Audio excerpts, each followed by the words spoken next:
Hi, my name is Katie Dinges, and I'm the Executive Director of Jana's Campaign. Jana's Campaign is a national violence prevention organization with the single mission of reducing gender and relationship violence. We were created in honor of Jana Mackey, as well as all other victims and survivors of gender and relationship violence. If you go back to our presentation about healthy and unhealthy relationships, you can learn a lot more about Jana's story. But today we're going to talk about bystander intervention. So what can we do whenever we see red flags or warning signs for unhealthy relationships? So we're going to jump right in and talk about bystander intervention. So first, I want you to think about leadership. What is a leader? What skills do they have? What qualities do they have that make them a leader and make them stand out as a leader? So just think about that. Think about some words that might come to mind. The definition of leadership is an action of leading a group of people, right? But there's different words, different qualities, different skills that we all have that make us leaders. So we might not think that we're leaders because we're not somebody that's loud, outgoing, always at the front of the crowd. Sometimes leaders are the people that are at the back of the crowd, making sure everyone is getting along. Sometimes leaders are the person or the people that ask, are you doing okay? How are you doing? How was your week? How was your day? Right? Just checking in with that person. Because being a leader is not just one specific thing. It's lots of different skills and qualities. Very common leadership skills, or some that we typically think about, would be that you're open-minded, you have mutual respect, you're understanding, you work hard, you're trustworthy, you're determined, you're honest, you're influential, you're visionary, you're flexible, you're passionate about whatever you're working on, right? So no matter what skills you identify with, there are different ways that we all can step up and be active bystanders. And that's what we're going to talk about today, how we can utilize the various skills that we have as individuals to step up and be leaders and call out these inappropriate behaviors that are occurring in unhealthy relationships. So the next word I want you to think about is responsibility. And I want you to think about, do you believe that we have responsibility for other people, to make sure that other people are safe? We don't necessarily have responsibility for other people's actions, but as human beings, we have responsibilities to make sure that people can live their life free from violence. And so that's what we're going to dive into a little bit today, thinking about those leadership skills that we have and thinking about the responsibility that we have to keep others safe and prevent violence from occurring. So what is a bystander? Does anyone have any ideas? I wonder if this is something you've talked about before. What is a bystander? A bystander is a witness, someone standing by. They're not directly involved. Anyone who sees, hears, or has knowledge of an issue. So they don't directly get involved, right? They don't step up. They don't say anything. They just kind of watch whatever it is happen, or they hear about it and they don't do anything about it. And that's kind of what we typically do when we see instances of teen dating violence or domestic violence occurring, because we've always kind of been taught it's not our issue. I don't know all the details. I'm not going to step in. Down here, this little image at the bottom of the screen, we see those four guys standing around, and there's a little foot hanging off there by the ledge. Somebody has fallen off this ledge, and all those guys are looking around at each other, and they're thinking, well, I thought you would do it. I thought you would say something. I thought you would help him. That is called the bystander effect. When there are lots of people around us and we see something going on, we typically think that somebody else is going to step up and say something or do something. Not my responsibility, theirs, and they'll take care of it. Bystander effect. We don't want that to happen. We're going to talk about ways that we can prevent the bystander effect from occurring. So why are we focusing on the bystander? Couldn't we just say things like, well, you shouldn't abuse your partner, you shouldn't be a bully, you shouldn't do this, you shouldn't do this, you shouldn't do this, right? We could say those things, but that's a strategy, that's a strategy that we've had for a long time, is teaching people that we shouldn't be violent. Well, it obviously, hasn't really worked. So focusing on the bystander, teaching the bystander how to actively and safely step into any kind of situation is a way that works to prevent violence. It is one of the only ways that works to prevent violence. So we're going to focus today on the bystander and how to be an active bystander.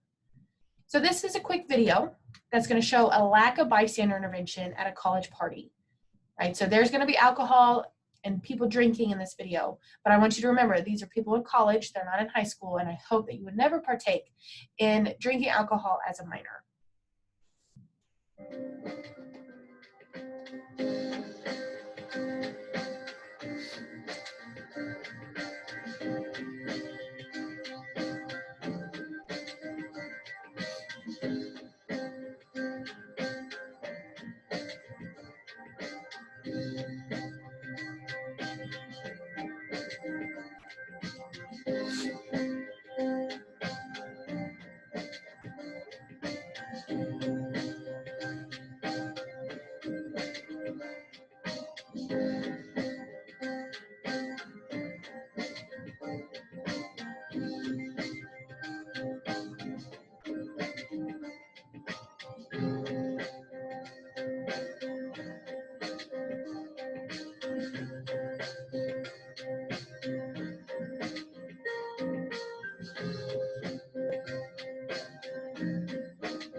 So we saw that there was a lot of opportunities for somebody to step in because we saw this situation escalate as the night went on, right? It could have ended really badly if nobody stepped in. So we're going to talk about ways to step in and utilize the bystander intervention model. So first, notice the incident. What can harm look like? Second, interpret the incident as a problem or an emergency. Trust your instincts. We typically can look at a situation and know in our gut, that doesn't look good or doesn't look like it will end up good. Assume responsibility, right? Here's that responsibility piece. Take responsibility to step up and help somebody who needs help. And then attempt to help. That's the last step. So there's 4 easy steps. Notice the incident, interpret it as a problem, assume responsibility, and then attempt to help. These are different ways that you can attempt to help. Identify what strategy works best for you. So now we're going back to those leadership skills. Think about those leadership skills, those qualities that you have as an individual. And then whatever situation is in front of you, you can think about, I think this would work best for this time. And then if it's a different situation, this might work better. So these are the different ways you can attempt to help. Being direct, going up and saying something or doing something by yourself immediately. Not cool, man. I don't like how you're treating her. I don't like how you said that to her. Not very nice, right? Directly going up and addressing the perpetrator, or directly going up and checking in with the person that has experienced those bullying behaviors or that violence. Are you doing okay? What can I do to help you? Another a strategy to attempt to help, delegate. Bring others in to help you. Sometimes it's easier to step up and do something if we have a couple buddies that will come and step up with us. Or talk to an adult, talk to somebody at school. Maybe the situation has potential to be dangerous enough that you need to call the police. Call the police. right? Delegating is still stepping up and helping. Third one is distract. So diffuse the situation without directly addressing it. You could drop your book bag in the hallway, drop your books, make a loud noise, act like a fool in the hallway, spill your water, right? Do whatever you can to create a distraction from what's going on, right? And split those people up. Next day or after the fact. Sometimes situations occur and we're like, oh, I really don't know how I could help in this situation. But then we go home and we kind of think about it and we're like, oh, that's what I need to do. That's what I should have done. You can still follow up next day or after the fact, and that's still being an active bystander. Or protocol. Some of us are very logical thinkers and we follow all the rules and we always follow the laws. So that would be immediately calling the police or talking to somebody at school because a rule is being broken, or it's potential that somebody could be really hurt by whatever situation is occurring. So you can follow protocols and call the police, talk to an adult, do whatever you think you need to do. So those are 4 ways that we can attempt to help. But sometimes there are barriers that keep us from getting involved. One, I mentioned earlier, we don't know the situation. We don't know those people too well. Maybe this is the first time that they're having an argument, or we have no idea what is really going on in that situation. Maybe we're worried about embarrassing ourselves. Maybe we're worried about what our peers will think of us. Maybe it's not safe for us to step in. Maybe we're worried that the violence or the bullying behaviors will then turn on us, right? There's lots of things that keep us from stepping in. But it's important to know that we should step in because we can prevent violence from occurring. And remember I talked about the bystander effect? When there's a group of people and we typically think somebody else is going to step in. Well, if we're the one that actually steps in and shows people that we can say something or do something, we're showing them and teaching them that they too can step in and be an active bystander and prevent violence from happening, right? We're showing them exactly how it can be done. So they will then be more likely to step up next time as well. This next video is going to go through the same video that we watched earlier of that college party, but now people are going to step in and take action as being active bystanders. Sexual assaults are happening against women and men in our community. We all share the responsibility to intervene and keep our community safe. You can be the difference in how the story ends.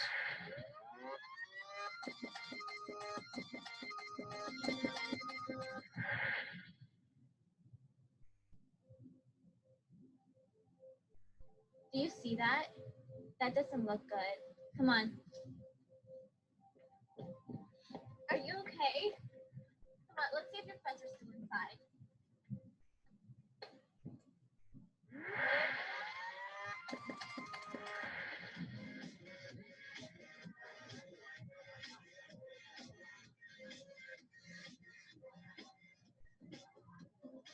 Hey man, tonight's not the night.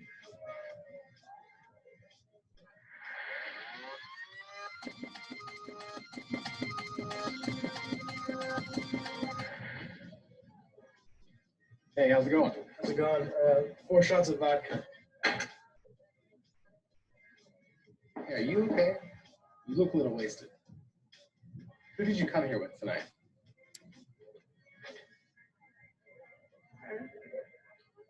Over there?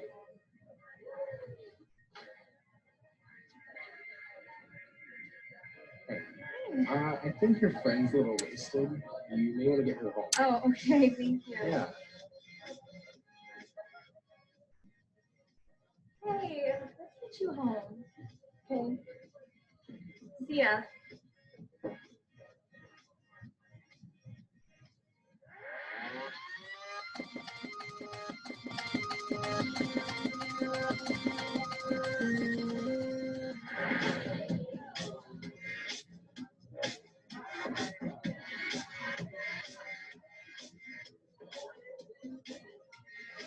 I'm going to the bathroom. Come with me.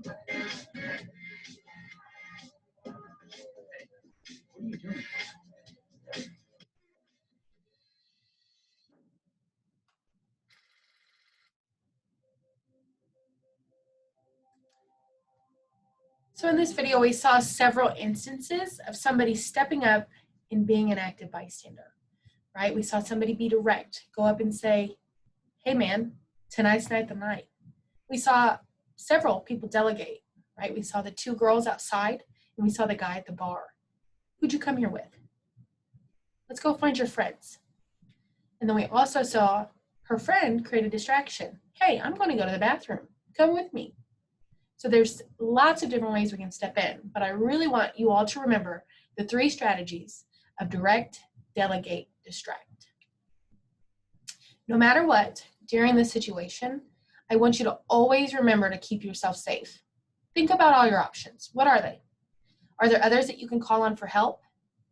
Maybe you really do need to call the police or talk to an adult. That's delegation, and you're still stepping up. So what should you do? Again, say something, right? Talk to your parent or guardian. Talk to somebody at school. Talk to your pastor, maybe a trusted member of your church.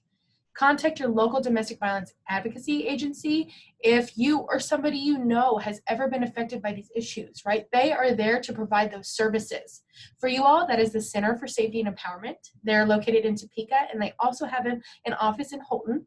And you can reach them at 785-362-2222. Free and confidential services. So if you or somebody you know has ever been affected by these issues, please know that those advocacy services are available to you at the Center for Safety and Empowerment, as well as you can call the National Domestic Violence Hotline, which is 1-800-799-SAFE, right? And they can connect you with the Center for Safety and Empowerment as well. If there is an emergency, you can call 911. If a friend confides in you, believe them, right, and listen. And then ask them how you can help. Give them that power back in their situation. And then with their permission, contact the Center for Safety and Empowerment. It's really important to know that advocates are available and it's free and confidential services to you. If you have any questions about how to be an active bystander or about the work that we do at Janice Campaign, I encourage you to reach out to us and email us at janicecampaign@gmail.com. I also encourage you to follow us on social media, Facebook, Instagram, and Twitter. We post a lot about these issues, as well as the different schools that we get to go visit. And on YouTube, we have a video that shares Janice's story, as well as a couple other videos explaining the work that we do at Janice Campaign. If you would like us to complete a full bystander intervention training where we have lots of different activities and scenarios to go through, please feel free to invite us to come to your school, and we would be happy to provide that training. Again, if you have questions, please feel free to contact us at janicecampaign@gmail.com. Thanks so much.